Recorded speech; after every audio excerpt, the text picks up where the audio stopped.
সারা রাজ্যের পাশাপাশি খোয়াই মহকুমাতেও তীব্র জ্বালানি সংকট। এই সংকটকে কাজে লাগিয়ে সক্রিয় হয়ে উঠেছে একদল অসাধু কালোবাজারি। সোমবার খোয়াই হাসপাতাল চৌমুহনী এলাকার অনবদ্য পেট্রোল পাম্পের ঠিক সামনে বসেই চড়া দামে অবৈধভাবে পেট্রোল বিক্রি করার সময় স্থানীয়দের কাছে হাতে নাতে ধরা পড়ে স্বপন ঘোষ নামে এক যুবক।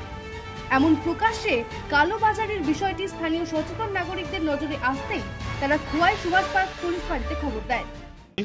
ইডি আমি কিনে নিছিলাম বিবিসি থেকে কিনে নিছিলাম। আমি কত লিটার নিছো? আমি 20 লিটারে পুরো করে 15 লিটার নিছিলাম আর কি। 15 লিটার কে দিছে? কোন বিউচিতে নিছো? আমি নিছিলাম আর 1 মাস আগে।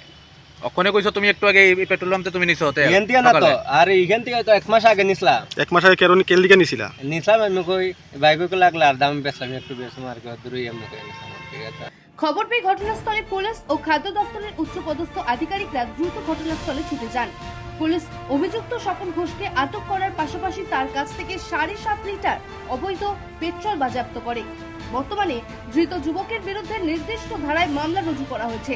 প্রশাসনের পক্ষ থেকে জানানো হয়েছে, জ্বালানি সংকটের এই কঠিন সময় কালোবাজারি রুখতে পুলিশ এবং খাদ্য দপ্তর যৌথভাবে কঠোর নজরদারি বজায় রাখবে।